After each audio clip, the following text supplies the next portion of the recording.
It's time for Cutting Edge Consciousness with Freeman Michaels and Barnett Bain. Thought-provoking discussions and bold ideas from the edge of possibility. One of the things that I'll just jump ahead a little bit, that I love about your work is, again, what I was speaking of before we were ending the first segment about how there are tools and ways to work with this. And there's something you say that I think is really important. In fact, Barnett, you and I use the expression becoming frequency alchemists. Yeah, that we actually begin to direct our experience in a particular way. And there's something you said on an interview with Tammy Simon on the Sounds True program, Insights from the Edge. And I'm going to paraphrase this a bit, but you said something to the effect, and I think you were talking about fear. And you basically, I don't know, Barnett and I, we talk about becoming intimate with the fear. And that wasn't the language you used, but you said basically there's two ways to approach any issue, but in this case, fear. Move towards the situation moving towards this situation and learning and growing through it. One way is at the level of, playing out the situation again and again. But there's another way that you illustrated, and this was really brilliant, where you evoke a frequency and you embrace it at the frequency level. And in fact, by doing this, you needn't necessarily play out the drama again and again. I kind of butchered that, but you know what I'm talking about, right? Mm-hmm. And I think that piece of the skills and the practices in terms of moving into a relationship with these parts of us that tend to, leak out and wreak havoc in our lives, and or the fears that block us and so forth, is the way to the pot. It's the path to the pot at the end of the rainbow. It's that piece is what I'd like you to speak of, how you actually practically help people to move into a relationship on a frequency level, so they're not repeating the drama again and again, having to pick up the pieces, of the broken plates, as it were. Yeah, right. Well, this is obviously it's a subtle and nuanced conversation here. I think that the distinction, Freeman, that we're probably wanting to make here is the distinction between, as you called it, frequency, and then the dramatization of that frequency, or the expression of that frequency. Yeah, I kind of, in terms of what I want to move into, I think dramatization would be a good word. Okay. It's a little bit like having an electromagnetic field, and then you scatter some iron filings on a piece of paper. The iron filings line up to show you the magnetic field. The magnetic field was already there, right?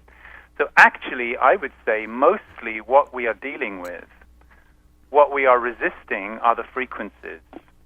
But we think, because you can't see the frequencies, we have become addicted to and conditioned to dealing with the dramatization. So we try to deal with the drama without realizing the drama is all a dramatization of the frequency, you see. So once we realize this, you realize everything you're dealing with is just frequency, That, for example, a really good example, was, I think it was, I forget now, I think it was in the 90s. There was another one in 2008, but there was a huge stock market crash. When was that? It was a massive stock market crash.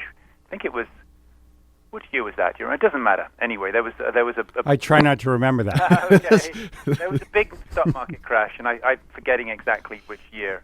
Mm-hmm. And there were people jumping, literally several people were jumping out of buildings, committing suicide on Wall Street, because their portfolio had gone down in value from like 12 million to 300,000 overnight. They were extremely over-leveraged, so they'd lost, 90-something% of their net worth. Mm-hmm. However, when you looked a little deeper into a couple of these stories, as happened through the press, you discovered that these people who were only worth 300,000 had started off, fresh out of high school with nothing, right? So they were still 300,000 up, right? So it wasn't actually the situation that was the problem. It was the frequency. See, there was a dreaded frequency of not enough. And this situation was a dramatization of a frequency of not enough. What they were dealing with was not no money. They still had $300,000. It was not no money. It was a frequency that was unbearable. And I could give you endless examples of that. This is what we work with a lot in Awakening Coaching, is recognizing that what is running your life is resisted frequencies. It's not that once you get as far as the dramatization and sort out the dramatization, it's way too dense to be able to really make much of a difference. If you can recognize frequencies at play and know how to play with frequencies and take the resistance off frequencies, I love it. that's how things flow and open up. Yep. And when you take the resistance off these frequencies and you begin to become close and tender with frequencies and start to recalibrate your common senses with an uncommon sense that is registering frequencies, our old model of cause leads to effect becomes upended. And we begin to move into a very dreamy, very magical kind of situation, Right. and encounter it with increasing frequency, wherein cause not so much leads to effect as it is the higher truth is revealed that effects lead to causes. So this is Frequencies actually lead to causes. what you're describing now is the difference between Newtonian physics and quantum physics. Absolutely. You know, so in Newtonian physics entirely works with cause and effect. Impact causation. The present is the result of the past. Right. Newtonian physics, yeah. And in quantum physics, everything is arising and dissolving out of a unified field. And you can see, you know, that was Heisenberg's uncertainty principle, that something is a subatomic particle is both a particle and a wave depending on what you need it to be at the time. It's a wave until you need it to be a particle. Well, now if you apply that, for example, to Bruce Lipton has applied this to healing, where if you look at the body from a quantum perspective, then if you cease to look at the body in terms of cause and effect, you can have spontaneous remission of cancer overnight, because you're not seeing things as solid. You're seeing things as arising and dissolving. Of course, it's very rare. I'm not saying everybody who reads Bruce Lipton has spontaneous remission of cancer, but he has been documenting all of these miraculous cures that happen, which from a Newtonian perspective are miraculous. From the perspective of consciousness, it's how things work. Everything is magic. And to the degree that someone understands this frequency alchemy, whether they consciously understand it or just intuitively understand it, that's the degree to which they're able to, generate the experience or maybe degenerate the negative, be able to shift the energy so that it what is. From my perspective, and I'll just throw in my sort of 2 cents, is that when the people are jumping out of the windows, that's an expression of how much they're identified with this imaginary number that we agree is imaginary, and it's just a perception game. Where that's the expression of jumping out of the window is this identification with the thing, losing track of the quality underneath it, losing track of the essential qualities. So the reverse of it is being tapped into the essential qualities, being tapped into the function rather than over-identifying with the form. The function leads to the form. Now, there's a... Before you go on, Barnett, I'd like to just segue on that piece a little bit, because there is a dimension, I would say, one step beyond what we're talking about, which is where it gets, on the one hand, really freaky, and this is where the fear really steps in more deeply. The fear is needless, but it's where we experience fear. It gets more freaky, but it also where the real freedom and the really ultimate fulfillment is to be found. Because so far we're talking about changing frequencies to get more of what you want and to have less of what you don't want, and hence we talk about positive and negative. But the inquiry that can go deeper is to ask, well, who is the one experiencing the frequencies? Who is the one who thinks they have control over this frequency or that frequency? So this becomes a question now, not of external manifestation, but who actually are you in your true essence, beyond the stories which have been glued on? Who actually are you? And this is really where the final breakthrough comes. And it's happening to more and more people, at least in glimpses, if not in a more sustained way.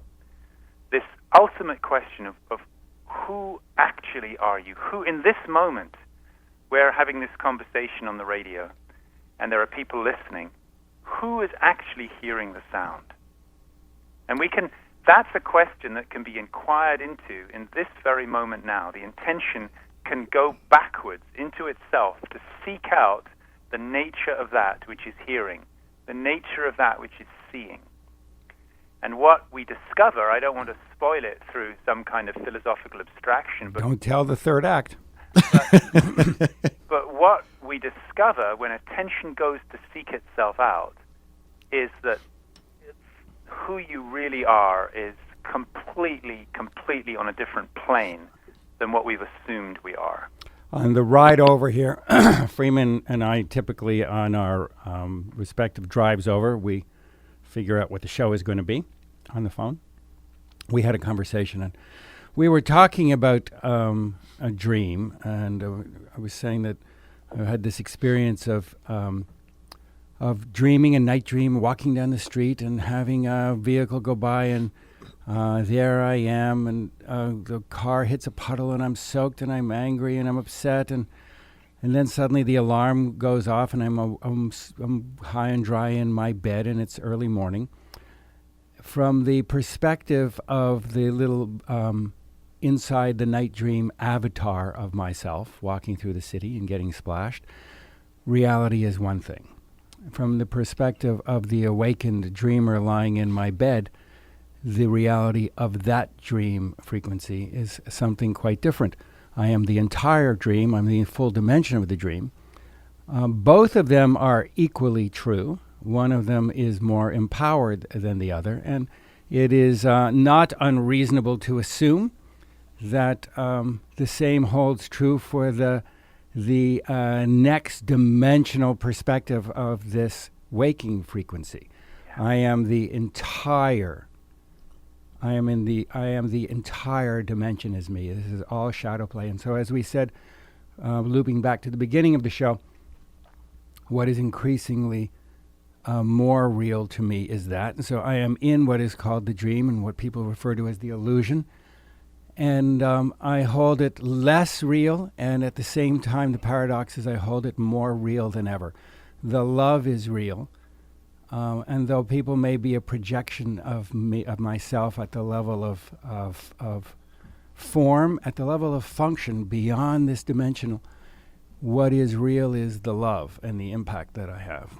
And so we're at a time that we can begin to penetrate into holding the paradox. I certainly experience it, and I know our listeners, many of our listeners do. We get lots of feedback to this effect around this issue. People are, as you say, in a time of moving from a love affair with linear thinking to something infinitely more complex that defies logic and reason.